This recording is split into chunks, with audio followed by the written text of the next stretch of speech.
Então, boa noite a todos, sejam todos bem-vindos à nossa reunião multidisciplinar do CDM. Hoje a nossa reunião é coordenada pela Radiologia, pela doutora Linei, que é coordenadora da Comissão de Mama do Colégio Brasileiro de Radiologia e responsável também pelo setor de imagem de mama da Clínica DAP. E a doutora Linei hoje vai conversar com a gente um assunto super importante, que é o papel da imagem na determinação do risco do câncer de mama. Então, boa noite, doutora Linei, seja bem-vinda. Boa noite a todos, é um prazer enorme estar aqui entre amigos e falando de temas diferentes, né? Eu acho que essa é a grande novidade, falar de um pouquinho sobre outras formas de avaliarmos o risco de câncer de mama, porque cada vez mais nós temos que fazer rastreamento, assim como o tratamento personalizado, o rastreamento também. Já temos, sim, algumas coisas, mas eu acho que a evolução da determinação de risco individual da pessoa tem que evoluir bastante ainda, mas eu acredito que nos próximos aí 5 anos isso vai evoluir bastante, né? Então eu vou trazer para vocês algumas coisas que podem contribuir para essa avaliação personalizada de risco e, consequentemente, decisão de rastreamento.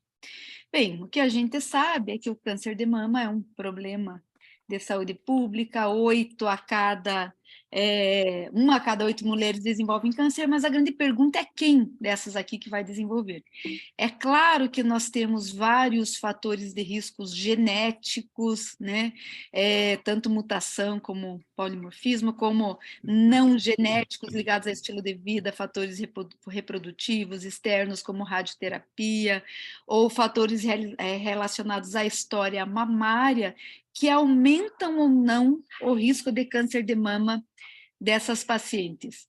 E dentre desses fatores conhecidos, alguns fatores que quando presentes aumentam muito o risco e outros que estão presentes num percentual pequeno de mulheres, outros presentes num grande percentual de mulheres, mas que causam um impacto menor do risco de câncer de mama. E a maneira como a gente tem atualmente para determinar esse risco é colocar, então, dentro dos modelos matemáticos que englobam mais história pessoal, mais história familiar e no final nos dão esse cálculo de risco. Mas o que nós sabemos até agora? Que esses modelos têm uma capacidade discriminatória modesta e esforços contínuos são necessários para melhorar a determinação do risco individual. Portanto, neste momento, o que a gente pergunta é qual é o real papel da imagem na determinação do risco de câncer de mama. Esses são os nossos objetivos, falar dos biomarcadores de câncer de mama que podem ser avaliados em cada modalidade de imagem, qual o impacto deste conhecimento para o futuro do rastreamento do câncer de mama. Vamos falar um pouquinho antes sobre os biomarcadores mais conhecidos em cada modalidade de exame. E vamos falar primeiro da mamografia, que é o nosso exame mais conhecido. Então, quando a gente observa esses diferentes padrões de textura mamária, o risco de câncer de mama deste é completamente diferente. Então, nós já temos o conhecimento atual que a densidade mamária é o primeiro biomarcador associado ao risco de câncer de mama. A história desse biomarcador é antiga, ou seja, lá em 76 já foi descrito que ele aumentava, né? Mama densa tinha um risco de 4 a 6 vezes maior que mamas adiposas, demonstrado em até mais de um trabalho, mas foi desacreditado. Naquela época foi só 20 anos depois que alguns trials multicêntricos confirmaram, sim, que a densidade é um fator de risco independente para o desenvolvimento de câncer de mama, que pode variar de 2 até 5 vezes quando a gente compara, por exemplo, a mama extremamente densa em relação à mama lipossubstituída. E esses dados foram confirmados por vários estudos. Vou mostrar para vocês uma meta-análise publicada agora em 2022, só com os trabalhos publicados a partir de 2013. Por quê? Porque só foram aqueles que foram avaliados de acordo com o padrão de densidade da 5ª edição do BIRADS. O que mudou? É porque antes a gente avaliava por percentil, se tinha 25 até 50, entre 50 a 75 e mais que 75%. E assim você dizia se a mama era densa ou não. Agora, se uma mama tiver só uma área densa, já é uma mama considerada como uma mama heterogeneamente densa, extremamente densa, porque aquilo pode obscurecer a visualização do parênquima. E o que essa meta-análise trouxe para nós? Que tem um aumento da mama extremamente densa de quase 4 vezes em relação à mama lipossubstituída e 2 vezes em relação à mama com densidades fibroglandulares esparsas. Isso nos mostra um conhecimento importante. Veja que reduziu um pouco. Antes, os estudos mostravam que era de 4 a 6 vezes o maior aumento de risco, baixou um pouquinho. E isso por quê? Por 3 fatores principais. Porque agora nós estamos usando o padrão da 5ª edição do BIRADS, que é isso que eu expliquei para vocês, além do que cada vez mais nós estamos utilizando tecnologia digital, que tem um melhor contraste, a gente avalia melhor, caracteriza a mama densa, e quando a gente vê a densidade por esses métodos automáticos, que a mamografia já traz qual é a densidade, já é sabido que ele traz um menor risco, porque ele classifica mais mamas com padrão denso. E com isso, então, a gente sabe que esses valores atuais de aumento entre 2 a 4 vezes o risco de câncer de mama são os valores que a gente deve conferir para paciente com mama densa. Mas, enfim, observe que quando você está com uma paciente com mama densa na tua frente, ela tem 4 vezes mais chance de desenvolver câncer de mama do que uma paciente com mama lipossubstituída. Portanto, é isso que a gente pode afirmar nesse momento. Densidade mamográfica é um fator de risco para câncer de mama nas diferentes formas de medida, tanto estimativa visual quanto automatizada e reprodutível em todas as regiões do mundo. E isso pode variar de 1 a 6 vezes quando a gente compara essa alta densidade com a baixa. A causa desse risco não é bem conhecida, mas não é só pela maior quantidade de tecido mamário. A gente sabe que o grande fator ligado atualmente provavelmente seja o colágeno, porque faz um ambiente de angiogênese, de estímulo à angiogênese, com crescimento, migração, além dos fibroblastos e um microambiente com aumento de células que são pró-tumorogênicas na paciente com alta densidade mamária. É por isso que nós temos um maior risco de câncer de mama. Mas a densidade já é bastante conhecida e estudada. Será que tem outros biomarcadores de risco de câncer de mama, além da densidade mamária? E quando a gente observa esses diferentes padrões de mamas densas, nós temos que, os estudos estão nos mostrando que este padrão de densidade mamária, de mama densa, tem um risco diferente deste outro padrão de densidade heterogênea, ou seja, atualmente o padrão mamário complexo é o segundo biomarcador de risco para câncer de mama. Então, observem que esse padrão, esse biomarcador também não é novo, já foi descrito lá naqueles primeiros trabalhos que viram que a mama densa dava maior risco, eles também já descreveram lá no início que esse padrão heterogêneo era o padrão que levava a um maior risco. Tabar também trouxe os trabalhos mostrando que tem uma mama que é densa só por fibrose e outra que é densa por vários componentes glandulares. Enfim, esses estudos iniciais mostraram, sim, que a avaliação visual da complexidade do parênquima se correlaciona com o risco de câncer de mama, mas era muito pouco reprodutivo devido à subjetividade de achar se era ou não um padrão heterogêneo. Mas agora, com o desenvolvimento da inteligência artificial e com essa avaliação automatizada, o potencial desse descritor de textura heterogênea mudou completamente. Observem que nós temos esse estudo publicado com 51 mil mulheres, que foi do grupo de rastreamento alemão entre 2013 e 2017. Eles compararam 2 coisas, se a densidade era um fator de risco e se a textura também era. O que eles observaram? Que a densidade foi sim associada com câncer de mama, a mama densa aumentava 2 vezes o risco em relação à mama não densa, veja que foi utilizado um método automático de visualização, mas a textura aumentava, o padrão de textura complexa aumentava em 3 vezes o risco de câncer de mama. E observem que aqui, nessa comparação, é muito interessante, porque aqui estão as mamas densas, aqui estão as mamas lipossubstituídas. Nessa outra coluna estão o padrão de mama com textura heterogênea e aqui com a textura padrão não complexo homogêneo.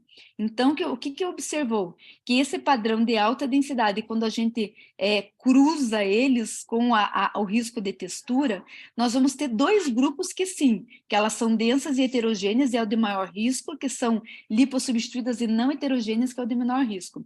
Mas que cada vez que a gente tem uma mama densa, mas de baixo risco para textura, esse grupo tem menor risco do que esse. E esse grupo que não é denso, mas tem maior padrão textural complexo, ele tem maior risco de câncer de mama do que essa mama densa e homogênea. Então, foi isso que eles viram, que a avaliação da textura é associada a maior risco de câncer de mama, independente da densidade.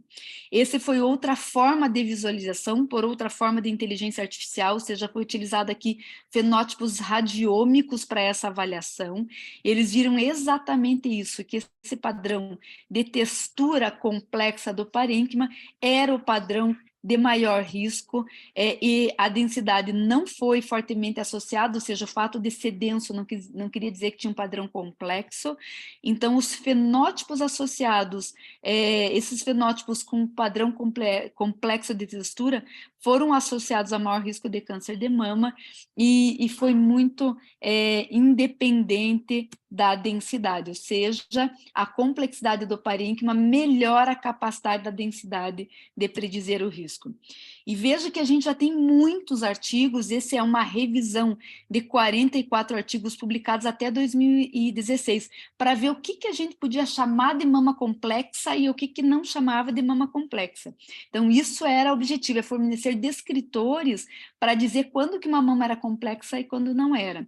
Só que os resultados demonstraram alta heterogeneidade nos trabalhos ainda, tanto na forma de coleta como nos descritores, ou seja, para eu coletar os exames, tudo com inteligência artificial, se era uma mama com padrão de textura complexa ou não, você pode ser univoxel, mas esse voxel único pode pegar só uma região da mama ou toda a mama, ou ser multivoxel e pegar só a parte do parênquima, pegar toda a mama. Então, veja que a coleta dos exames foi muito heterogênea, assim como a forma de classificação.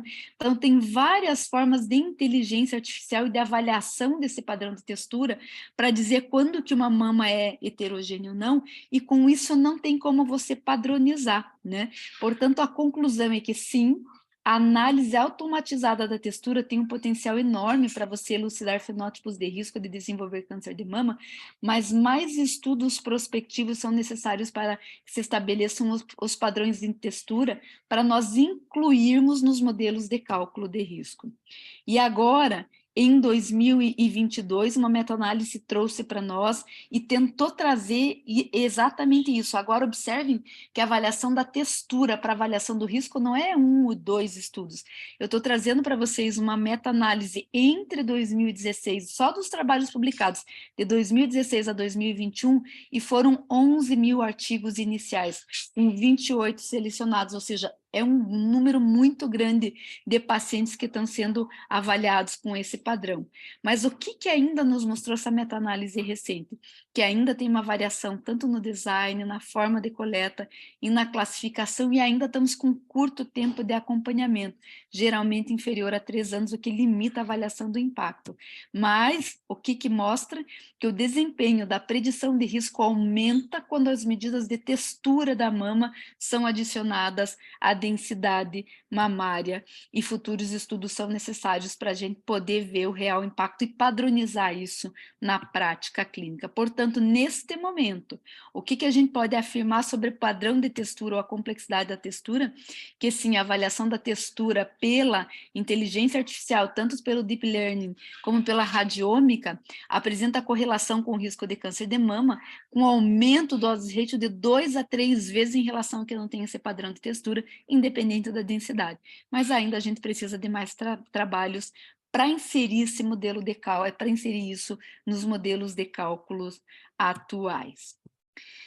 E será que a ultrassonografia consegue também determinar o risco de câncer de mama?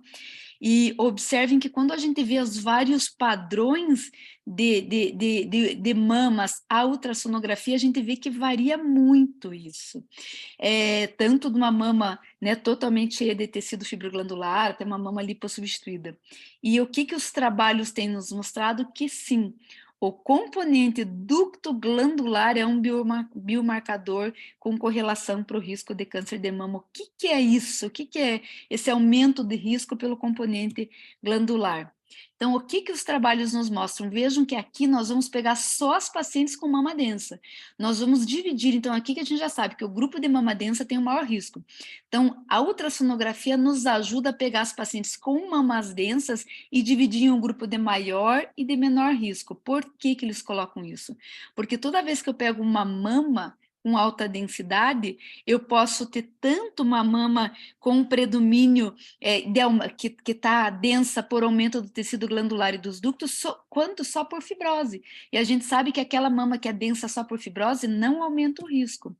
Já no ultrassom eu pego esta mama e vou ver aquela que é totalmente ecogênica, ou seja, é só aumento por fibrose e não aumenta o risco, ou aquela que ela é densa, aquela que ela tem esse padrão denso, mas por aumento tanto dos ductos quanto das glândulas. E é isso que o ultrassom nos traz. Então, ele teria a capacidade de distinguir só o padrão fibrótico densa por fibrose com aquela com aumento da densidade por tecido fibroglandular e ductos.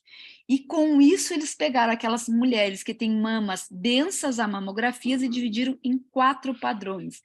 Padrão com mínimo componente ducto glandular, ou seja, só fibrose, discreto, moderado, até aquele padrão que é denso só por acentuado componente ducto glandular, ou seja, ele é totalmente heterogêneo e hipoecóico. E mostraram que esses dois têm menor risco e que esse aqui, que tem bastante componente ducto glandular, são as mulheres de maior risco. Ou seja, como a gente só está vendo mamas densas, a ultrassonografia consegue estratificar, fazer uma estratificação adicional, selecionando um grupo com maior risco e o grupo com menor risco dentre as pacientes com mamas densas. E qual seria a relação com o risco de câncer de mama? E esse trabalho recente trouxe para nós que cerca de 40% dentre as pacientes com mama densa que teria esse componente ducto glandular acentuado. E observem que quem tem aquele padrão com componente moderado ou acentuado, tanto na mama heterogeneamente densa como na extremamente densa, tem um risco, esse aqui são as mamas com alto componente ducto glandular, tem um risco maior de desenvolver câncer de mama do que aquelas mamas densas, mas com pouco, só às custas de fibrose, com pouco componente ducto glandular. Ou seja, mulheres com alto padrão de componente ducto glandular tiveram maior incidência de câncer de mama do que aquelas com baixo padrão. E isso foi o risco que mais foi associado a câncer de mama nesse trabalho que eles fizeram, ou seja, o componente ducto glandular é um biomarcador que aumenta o risco de câncer de mama. E o que nós podemos, portanto, neste momento, dizer desse biomarcador? Primeiro, que mulheres que têm mama densa e têm essa mama bastante heterogênea no ultrassom, têm um risco muito maior quando comparado a outro grupo, de quase 2 vezes que são mamas densas e uma mama homogênea. Essa informação pode ser útil para personalizar ainda mais a necessidade de rastreio individual no grupo de pacientes de mamas densas. Entretanto, apesar dessa evidência, são necessários estudos prospectivos, multicêntricos, para nós padronizar essa avaliação e colocá-la na prática habitual. Bem, além da mamografia e do ultrassom, tem algum papel para ressonância para determinar o risco de câncer de mama? E a gente sabe que quando a gente tem uma mama densa na mamografia, é muito fácil para a ressonância mostrar se ela é densa ou não, até porque a gente vê ela em cortes, então você dizer que uma mama é densa é muito fácil. Mas, na verdade, a ressonância mostra um outro biomarcador que é muito mais importante, que é o realce de fundo e que é relacionado com o câncer de mama. Então, o que, que a gente já sabe? Que essas mamas que têm um realce de fundo muito discreto, ou mínimo, têm um risco muito menor do que essa mama com realce de fundo acentuado ou moderado. Portanto, o realce de fundo da ressonância é um biomarcador para risco de câncer de mama. Também já foi bastante estudado, essa é uma meta-análise recente, agora de 2019, vejo que o número de artigos é bem menor, só 318, 17 selecionados no final, mostrando para nós que sim, houve uma associação de risco de câncer de mama do padrão de realce de fundo moderado acentuado de até 2 vezes em comparação com aquele que tem um risco mínimo. E isso foi válido principalmente para mulher de alto risco, para paciente de risco médio não deu, mas o que a gente tem que lembrar é que esses estudos provavelmente foram feitos em população de alto risco agora, com ressonância para as mulheres com protocolos mais abreviados, a gente vai ver um grupo maior de mulheres de risco habitual ou médio, intermediário, e aí talvez a gente tenha esses resultados. Mas o que a gente sabe é que um maior nível de realce de fundo tem associação com câncer de mama, variando de 1 a 2 vezes em relação àquelas que têm um risco discreto ou mínimo. Portanto, é isso que a gente pode dizer. O padrão de realce de fundo é um biomarcador mais fraco que a densidade, mas que mostra que aquele grupo de mulheres tem um risco maior, sim, e ele é independente da densidade, então aquela mama com pouco tecido mamário, mas que aquele pouco realça muito, é a mama que tem maior risco do que aquela só densa que não tem um realce de fundo acentuado. Portanto, aquelas mulheres que têm mamas densas em mínimos apresentam um risco mais mínimo, não apresentam um risco elevado, mas aquela com mama densa e alto é o grupo, e alto realce de fundo é o grupo de maior risco. Mas mais estudos são necessários para a gente também incorporar nos modelos matemáticos. Bem, e será que esse conhecimento já está sendo utilizado na prática clínica? Observem que quando nós vemos os modelos matemáticos de cálculos atuais, a densidade mamária já está fazendo parte do Taricosic, do Brodseia e de alguns outros análises de risco. E quando colocado a densidade mamária, houve sim uma melhora na capacidade de predizer o risco de câncer de mama com o aumento da curva, o que melhorou, e é por isso que ele está sendo cada vez mais incorporado. Mas será que além da densidade nós podemos melhorar ainda mais essa avaliação? E eu queria mostrar para vocês um trabalho, porque eu imagino que todos vocês viralizou aquela imagem daquela mamografia que mostrava que a inteligência artificial tinha conseguido detectar um tumor 5 anos antes do aparecimento, que rodou por uns 3, 4 meses atrás para todo mundo, quase todo mundo. E aquela informação veio desse trabalho aqui, publicado em 2019, muito interessante. Observem que eu vou mostrar para vocês, é um estudo retrospectivo com quase 90 mil mamografias de um programa de rastreamento realizado entre 2009 e 2012. O que eles fizeram? Eles pegaram essa mamografia, calcularam o risco dessa paciente que estava no rastreamento de desenvolver câncer de mama e acompanharam por 5 anos e viram quem desenvolveu câncer de mama e quem não desenvolveu, para ver qual era a melhor forma de você predizer o risco de câncer de mama. E eles utilizaram para essa comparação 4 modelos de risco de desenvolver câncer de mama nos próximos 5 anos. Primeiro avaliaram todas com o modelo do Taricosic, já na versão 8, que utiliza a densidade mamária. E compararam com 3 formas de avaliação baseado em inteligência artificial. Primeiro, só um cálculo de risco, sem mais nada, mas com fatores de risco que a inteligência artificial achou importante. A seguir, um modelo baseado apenas na imagem pura, então dava para ele a imagem da mamografia e dizia qual o risco dessa paciente desenvolver câncer nos próximos anos. E, por último, um modelo híbrido, que aliava os fatores de risco com a inteligência artificial. Comparou esses 4 modelos. O que o resultado desse estudo nos mostrou? Que a performance toda a imagem da mamografia de determinar o risco de câncer de mama, sem nenhuma informação além dessa, foi muito melhor do que a performance do Taricosic sozinho, da versão 8, já com a densidade mamária. que quando eu colocava a imagem mais esses fatores de risco que o sistema de inteligência artificial achou importante, foi a melhor performance de todas. Mas observem que, olha a performance do cálculo de risco para desenvolver câncer de mama nos próximos 5 anos, muito melhor que só a performance do Tyrer-Cuzick. Ou seja, mostrou 2 resultados muito importantes, que quando eles avaliaram o cálculo de risco desse grupo de mulheres, 31 delas, o modelo só baseado pela imagem, ela conseguiu, só baseado na mamografia, ele conseguiu dizer que era de alto risco 31% das mulheres que desenvolveram câncer de mama. Enquanto que, quando avaliado pelo Tyrer-Cuzick, só 18% das mulheres que ele disse que eram de alto risco, 18% das mulheres que desenvolveram câncer de mama foram ditas que eram de alto risco pelo Tyrer-Cuzick, mostrando que só a mamografia tem uma performance o dobro melhor que o modelo que a gente usa atualmente. E que quando a gente compara esse modelo híbrido só com a densidade Cotard, olha que interessante, ou seja, eles compararam, então, aquele padrão baseado só na densidade, né, a mama que não é densa com a mama densa, e o modelo híbrido, aqui utilizando a imagem da mamografia, mais os fatores de risco que a inteligência artificial achava importante. O que eles viram? Que essa mama, que não é densa, mas é de alto risco pelo padrão de textura e pelos fatores de risco que a inteligência artificial achou que era importante, tinha 4 vezes mais chance de desenvolver câncer de mama do que essa paciente que tinha mama densa, mas que tinha baixo risco por esse modelo híbrido. Ou seja, mostrando que realmente esse modelo desenvolvido pela inteligência artificial tem um impacto importante.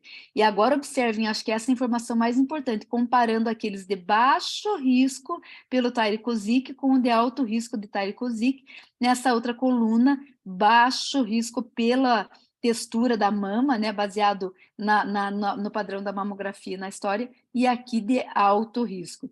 Essa mama que é de baixo risco pelo Tyrer-Cuzick, mas de alto risco pelo modelo híbrido, tem 2 a 3 vezes maior risco de câncer de mama do que aquela dada que seja calculada como de baixo risco pelo modelo de inteligência artificial, mas de alto risco pelo Tyrer-Cuzick, mostrando que a avaliação realmente pela inteligência artificial foi melhor do que a outra. Portanto, modelos baseados em deep learning superam, baseado na imagem, supera o Tyrer-Cuzick com ampla margem. Esses resultados suportam a hipótese de que a mamografia contém indicadores de riscos que não são capturados pelos fatores de risco tradicional, podendo, inclusive, substituir os modelos de riscos tradicionais. É claro que futuras pesquisas são necessárias para essa validação. Portanto, finalizando essa nossa discussão, essas novas abordagens podem abrir caminhos para desvendar correlações com a diversidade genômica presentes no câncer de mama, entendendo como os processos biológicos são refletidos em fenótipos quantitativos de imagem e definindo novos biomarcadores, tornando o rastreamento de mama cada vez mais personalizado. E eu digo para vocês que isso não é coisa para um futuro longínquo, porque a inteligência artificial, pelo menos a primeira fase dela, já está chegando para a nossa prática clínica atualmente. Muito obrigada a todos, era isso que eu gostaria de compartilhar. Obrigada, Linei. Parabéns, né? Sempre trazendo novidades, nos ensinando cada vez mais, né? Excelente aula, brilhante aula, na verdade. E vem mostrar para a gente cada vez mais essa individualização, essa personificação da medicina, que agora também vem aparecendo nos estudos aí na radiologia, né? Eu queria te fazer uma pergunta, assim, eu não sei se a gente chegou nessa resposta.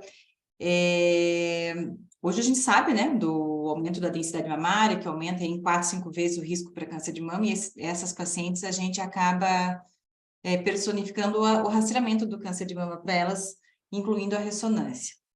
Você acha que vai mudar alguma coisa nesse sentido, assim? Porque a ressonância ainda vai ser o melhor para esse tipo de paciente? Você sabe que esse estudo, esse trial que saiu e as recomendações da Sociedade Europeia foram bem fortes, mostrando que para mama extremamente densa, a ressonância teve uma performance muito melhor do que a mamografia com ultrassom, porque o risco de câncer de mama é maior, então teve uma performance excelente. E mostrando também que o custo-benefício para esse grupo de pacientes, nossa, ganhei um abraço aqui. Que o grupo, até me perdi no raciocínio. Que o custo-benefício para esse grupo de mama extremamente densa é positivo. Então, a Eusobi já recomendou, e já vou antecipar para vocês que a gente finalizou semana passada as recomendações, a atualização das recomendações para o rastreamento de câncer de mama no Brasil, pela SBM, Febrasgo e Colégio Brasileiro de Radiologia. E vai ser sugerido que para as pacientes com mamas extremamente densas, a ressonância, para aquelas heterogeneamente densas, a padrão C, a mamografia ainda. Veja que quando a gente fala de mama extremamente densa, é um percentual pequeno, é 10%. Então, com isso, a gente consegue dar para esse grupo de maior risco o acesso à ressonância com custo acessível, não para todas não para 50%, que é difícil você entender um rastreamento que pegue 50% das mulheres, né? Então, quando você pega as densas, que é o padrão C e D, nós estamos falando de 50% delas. Mas quando você reserva para extremamente densa, já ajuda bastante. Mas mostrando para nós que sim, esse grupo de mulheres precisam de uma visão diferenciada, né? Com certeza. Treinamento diferenciado, né? Com certeza. Mas o que chama atenção é que talvez só a densidade não seja o caso, né? Você veja que agora, cada vez que eu vejo uma mamografia, eu já vejo, ela é densa, ok. Mas sabe aquela toda heterogênea que, inclusive, é ruim para a gente avaliar? É essa que tem maior risco de câncer de mama. Então, assim, isso causa impacto. E no ultrassom a mesma coisa, né? Porque você pega aquela mama densa, você passa o ultrassom, ela é um homogeneamento ecogênico, você consegue ver muito bem qualquer nódulo hipo lá dentro dela. Nossa, se vê muito bem, mas aquela heterogênea, mas toda grosseira, com atenuação, é essa que tem o maior risco de câncer de mama. Então, eu acho que isso trouxe para nós um conhecimento que mostra que realmente o sofrimento não era à toa, é um sofrimento com maior risco. Alguém quer fazer alguma pergunta? Acho que é a Iris. Linei, parabéns pela aula, maravilhosa, como sempre. Queria te perguntar, então, a propósito disso que a Karina comentou, né? Então, nas pacientes que agora você trouxe essa informação do alto risco da mama densa classe D, seria aí uma boa indicação para a ressonância do protocolo abreviado? Você acha que isso já estaria fácil de fazer na prática ou não? E outra questão em relação ao ultrassom, né? Porque sempre a indicação era ultrassom para complementar a mamografia na mama densa.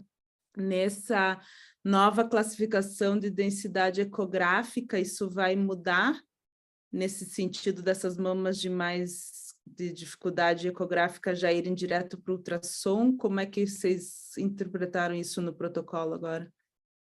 Ou no geral? No geral. Não só no protocolo. Excelente colocação, Iris. Você veja que... Opa, deixa eu colocar aqui que vai acabar minha bateria. Quando a gente fala da mama, densa, né? Nós estamos falando do padrão C e D. Então, toda vez que eu tenho a mama densa, padrão C, eu tenho recomendação do rastreamento.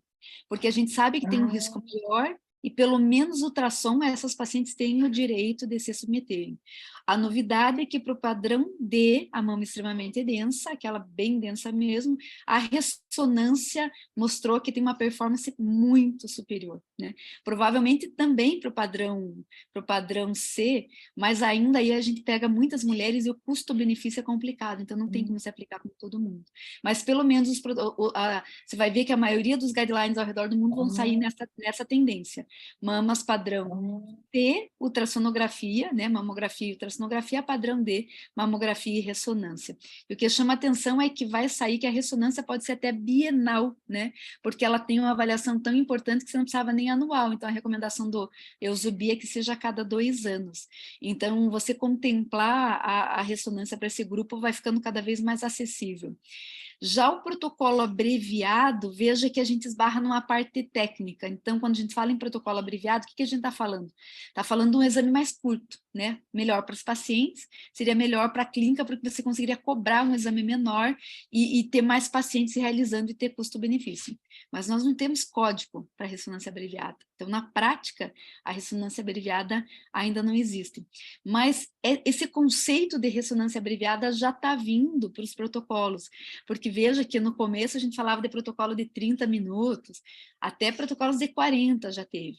E agora os protocolos médios de ressonância de mama são em torno de 15 a 18 minutos. Então são protocolos bem menores, trazendo conforto para a paciente e também permitindo à clínica tocar os exames de ressonância no mesmo horário dos outros exames, né? Que são exames mais curtos.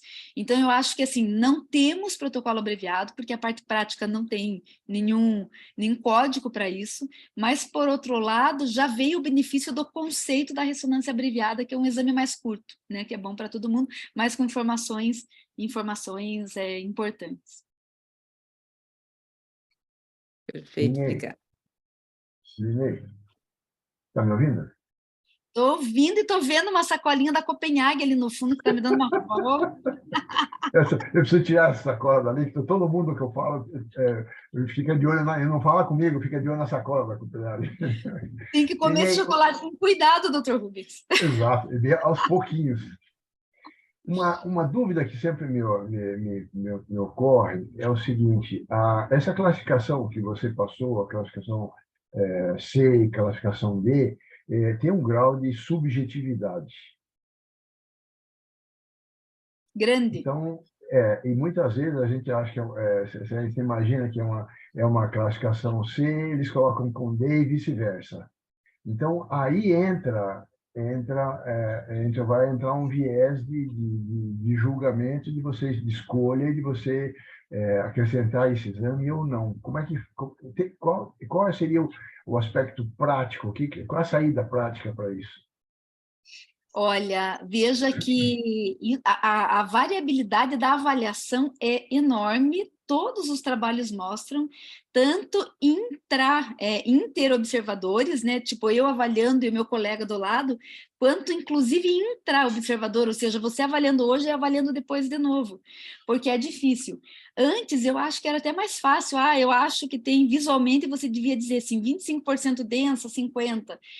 Agora não, agora eu acho que é mais subjetivo ainda, porque assim, se toda a mama for lipossustida, mas uma área for densa, você já pode classificá-la como densa. Então veja que o conceito se você consegue obscurecer que o nódulo esteja ali e você não esteja vendo, você já pode chamar essa mama de densa. Então assim, realmente é muito variável. O que eu acho que vai nos ajudar bastante, doutor Rubens, é a avaliação automatizada.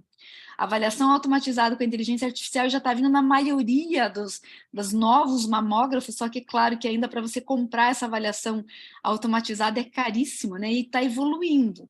As que eram testadas antes ainda eram piores do que a avaliação visual, tanto que o BIRADS da 5ª edição, quando saiu, dizia que não poderia, você até agora está valendo ainda, enquanto não tem o BIRADS novo, você não deveria fazer avaliação automatizada, que era válida apenas a avaliação visual. Mas eu acredito que esse novo BIRADS que está saindo no final do ano já vai trazer, porque a maioria dos protocolos agora estão mostrando que a avaliação automatizada ela é mais reprodutível do que a visual. E a única coisa que mostrou também é que engloba um pouco mais de mamas com padrão denso do que a avaliação visual. Então, o risco, por isso que baixou um pouco aquele risco de 4 a 6 vezes, agora está entre 3 a 4, porque ele englobou uma quantidade maior de mulheres com mama densa, né? Mas pelo menos é mais padronizado. Quando voltar, vai ser reprodutiva essa avaliação, né? Outra coisa que a gente nota é assim, que quando a mama vai entrando, a paciente entra na menopausa, vai reduzindo o padrão de densidade, né? Então, essa mama que entrou na menopausa, lipossubstituiu e por um acaso era heterogeneamente densa e reduziu bastante, ela vai cair no outro protocolo, porque eu estou vendo bem a mama, né? Então, a gente não tem trabalhos para determinar se a mama que era densa antes do estímulo hormonal, quando entra na menopausa, lipo substitui, se ela persiste com esse risco, não. Mas é uma grande questão clínica, super importante. Mas o que na prática a gente observa? Na prática não, o que os estudos nos mostram também? Que essa mama, a gente tem a mama padrão A, B, C e D. A mama padrão A e a B, quando a paciente entra na menopausa, lipossubstitui muito. E a mama, inclusive, cai esteticamente. O padrão C e D, ela substitui bem menos. Ela continua densa, mesmo depois do estímulo hormonal. Então, mostrando que talvez, realmente, esse grupo que continua com a mama heterogênea densa seja aquele de maior risco, né? Com maior número de colágeno e tudo mais, que não seja só por estímulo hormonal aquela densidade. Então, essa é a avaliação atual que a gente tem. Mas tem uma variação enorme de... Isso eu acho o maior problema. Mas eu acho que a inteligência artificial, em breve, vai entrar com tudo, Dr. Rubens, e não tem como, assim. Esses protocolos de inteligência artificial estão vindo, mas eu acho que vai melhorar muito a qualidade dos exames de avaliação de imagem, porque o que está sendo o caminho, né? No começo a gente não sabia, como que você vai colocar um protocolo de inteligência artificial, você vai colocar, a inteligência artificial é melhor que você, e como é que você vai depois avaliar qual é a sequência? O que os trabalhos estão mostrando agora é que vai ser um impacto bom, um impacto positivo, porque sempre vai ter que ter um médico, alguém responsável no final, né? Então, a inteligência artificial vai melhorar a qualidade, né? E vai ajudar aqueles erros falsos negativos, ela pode trazer e reduzir bastante. A avaliação da quantidade de parênquima também, mas os trabalhos atuais ainda mostram que ela tem que melhorar. No momento, ela está muito boa, bem melhor do que aquela versão super antiga do CAD que a gente tinha, né? Que aumentava muito o número de lesão, porque cada vez que ele mostrava que tinha uma alteração, todo mundo dava como lesão e, na verdade, não era. Agora, com esses bancos de dados enormes, está ajudando bastante. Então, eu acho que no final, vai melhorar muito a qualidade da avaliação dos exames, tanto de mamografia como de ultrassom. De ultrassom funciona assim: você faz o exame, né? Aí você printa a imagem. Aí você só coloca o ROI, ele desenha todo o nódulo. Vai descrever o nódulo por completo. Forma, irregular, margem distinta, classificação BIRADS 4B, indicação biópsia. Ele já te dá isso. Então, sabe aquelas coisas que você olha, o nódulo é horrível e a pessoa deu B3? Isso já vai sair, porque ele já vai espertar, vai melhorar bastante a qualidade. E com isso a gente vai precisar, então o impacto vai ser positivo para a avaliação, só que a gente vai precisar menos pessoas para fazer isso, porque você vai ser muito mais ágil na tua avaliação, né? Mas não vai acabar, só vai precisar realmente menos pessoas para trabalhar naquele mesmo número de exames. Bom, obrigado.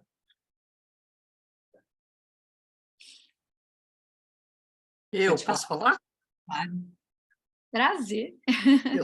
Eu estava aqui pensando nesse termo radiômica que você usou, né?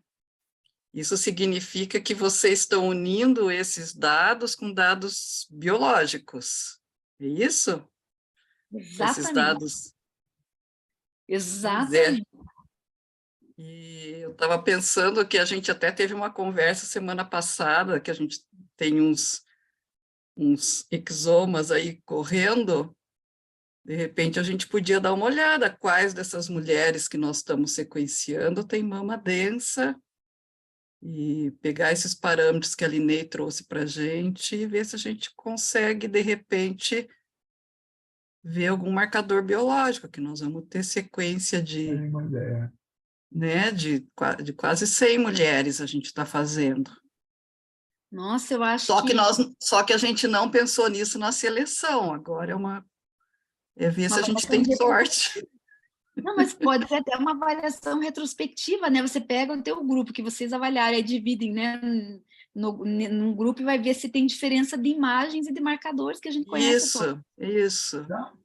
Interessante. Nossa, super interessante. Pegando a radiômica e a radiogenômica é exatamente isso, a imagem trazendo pontos que traduzem para nós fatores clínicos. E no começo, porque como utiliza inteligência artificial, no começo a gente sabia quais eram os fatores. Maior vascularização, edema, que sinaliza neangiogênese. Só que agora, Enilza, quando você utiliza inteligência Deep Learning, você nem sabe exatamente tudo que ele utiliza para te dar o fenótipo de maior risco.